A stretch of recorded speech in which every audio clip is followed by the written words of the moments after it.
अस्सलामु अलैकुम वरहमतुल्लाहि वबरकातुहू।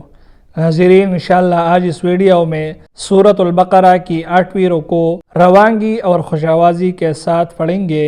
अऊज़ु बिल्लाहि मिनश शैतानिर रजीम। बिस्मिल्लाहिर रहमानिर रहीम।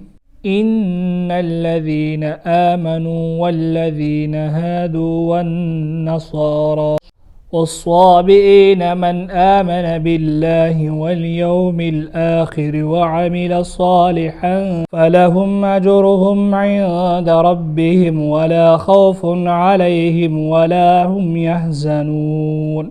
وإذ أخذنا ميثاقكم ورفعنا فوقكم الطور خذوا ما آتيناكم بقوة واذكروا ما فيه لعلكم تتقون. ثم توليتم من بعد ذلك فلولا فضل الله عليكم ورحمته لكنتم من الخاسرين. ولقد علمتم الذين اعتدوا منكم في السبت فقلنا لهم كونوا قردة خاسئين فجعلناها نكالا لما بين يديها وما خلفها وموعظة للمتقين.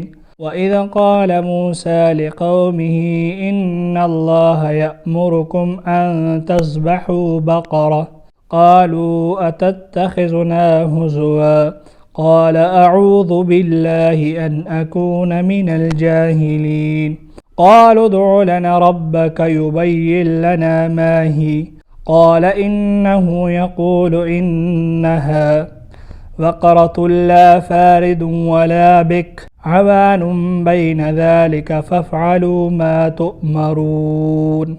قالوا ادع لنا ربك يبين لنا ما لونها قال إنه يقول إنها بقرة صفراء فاقع لونها تسر الناظرين.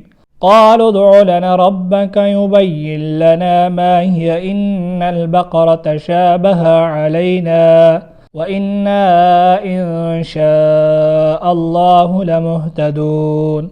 قال إنه يقول إنها بقرة لا ذلول تثير الأرض ولا تسقي الحرث مسلمة لا شية فيها. قالوا الآن جئت بالحق فذبحوها وما كادوا يفعلون.